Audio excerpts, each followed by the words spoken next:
What up, y'all? Nature Girl 30 here, and honestly, I'm far too lazy to even get up and to do a review properly on my laptop. I just decided to record this on my phone.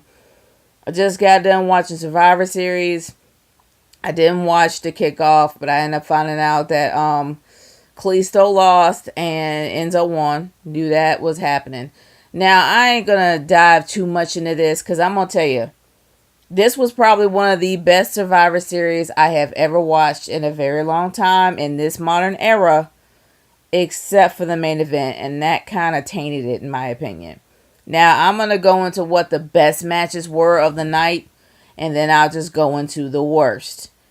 Honestly, it was really difficult to say which match wasn't the best starting off, because in my opinion, the New Day versus the Shield definitely was one of the best matches I have watched.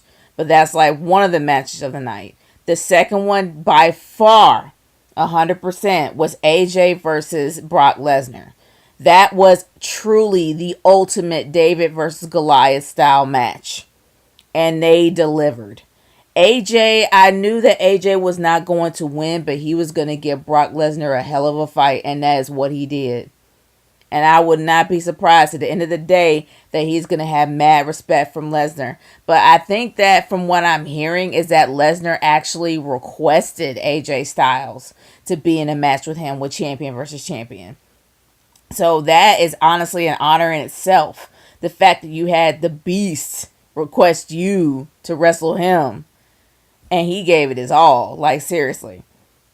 But I have to tell you, man, the women's 5-on-5 definitely was somewhat disappointing, but it wasn't all bad.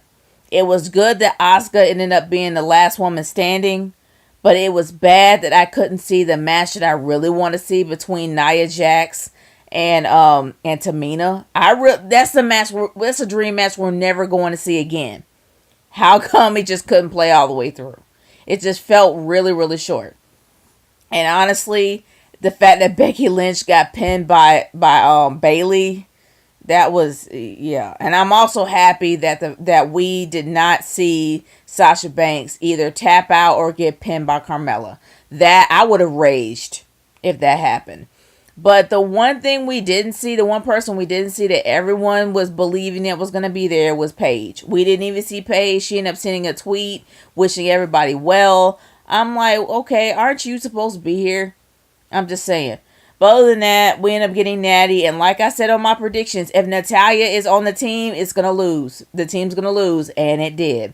SmackDown lost. But the one thing I didn't really expect for this pay-per-view is I thought it was going to be a complete blowout. I thought it was going to be either 4-2 or 5-1.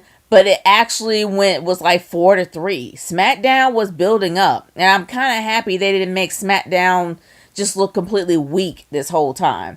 They made SmackDown look like it could be a threat, and that's the one thing that I appreciate that this Survivor Series did right. Now, let's talk. Oh yeah, and I guess before we get to the elephant in the room, I gotta talk about the women's main event. It was the women's main event. I'm sorry, the champion versus champion match: Alexa Bliss versus Charlotte. Honestly, man, I liked it. I really enjoyed this match, and I'm happy that Charlotte won. But here's the bigger disappointment throughout that match.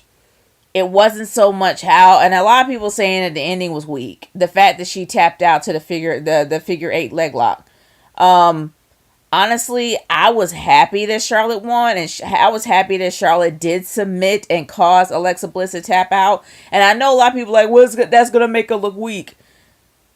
Honestly, let's be real. It would have been worse if Carmella cashed in. And that's the one thing I was waiting on. I thought Carmella was going to literally cash in on Alexa Bliss and take her title that night.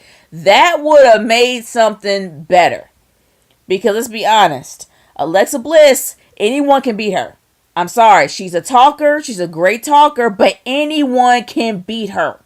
Anyone on that roster can beat her.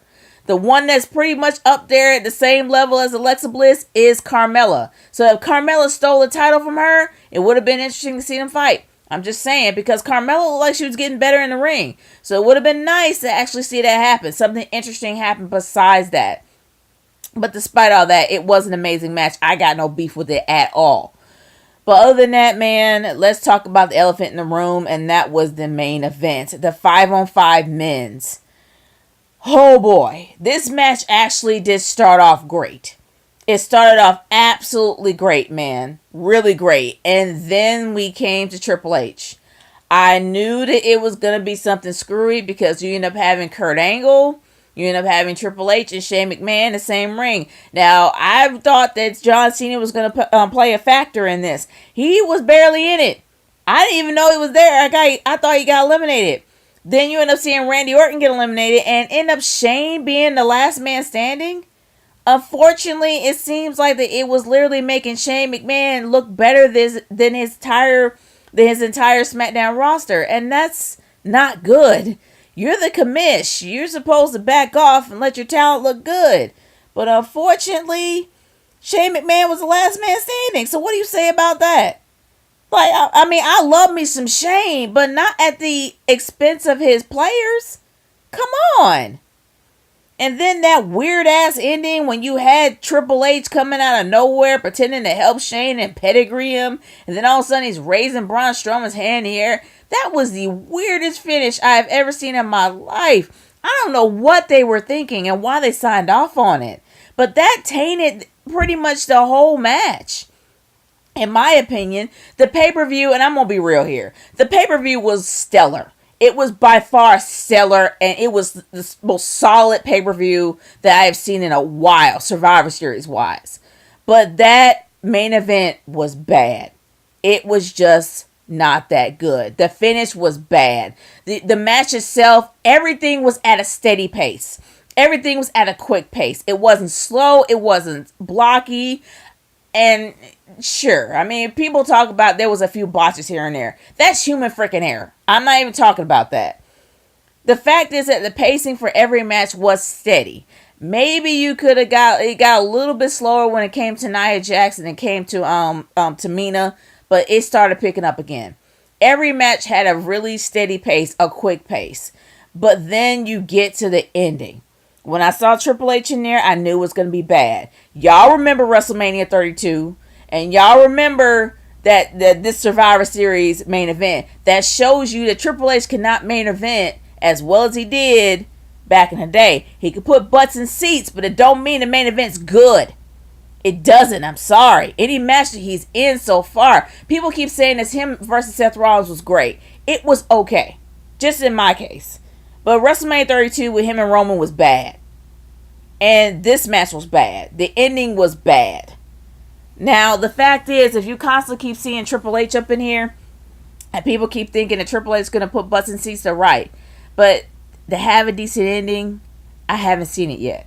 I haven't. Not on a big four so far. I could be wrong about Seth Rollins, but I mean, the Seth Rollins match was okay. It was okay. But still, it wasn't that great. That's just my opinion. But other than that, guys, every match on this card, including the tag team match, which surprised me because I really thought the Bar was going to win, it ended up being the Usos.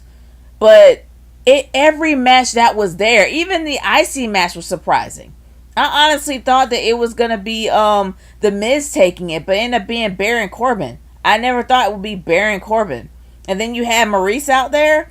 I never expected some of these matches to go the way it did. I literally thought that the IC match was going to trump the U.S. title. I was wrong. The U.S. title is actually trumping the IC belt, which is bad.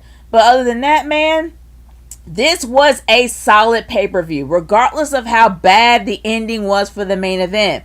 I am not going to allow that to completely just crap on this pay-per-view. This pay-per-view was solid. It was stellar. The matches were amazing. The psychology for Lesnar versus Styles was absolutely great. None of these matches were bad, except for the main event ending. But even the main event itself was decent until that point. So I'm not going to say it was horrible. I'm not going to say it was trash. This was a good Survivor Series. They did a hell of a job bringing it up and literally promoting it and pushing it to the freaking moon on both sides. I would be a moron if I denied that. We had one of the best go home shows that we have seen, or speaking for myself, I have seen in a very long time. And they did an amazing job pumping up Survivor Series and getting you pumped to see it. And that's what they're supposed to do, and that's what they have done. And honestly, for this pay-per-view, if I said this pay-per-view was garbage, I will be lying to myself, because it was a good pay-per-view. Solid all the way through. The finish was garbage, but it was still solid. So I'm going to tell you this. I definitely believe that this is a must-see. This is a must-watch again. For my overall thoughts of this Survivor Series, it's a must-watch. Go back and watch it again. It's worth watching. Maybe you can probably skip the ending from the main event, but other than that, it was still good all the way through. So y'all, that's my thoughts. I am going to bed. I am done. Peace out.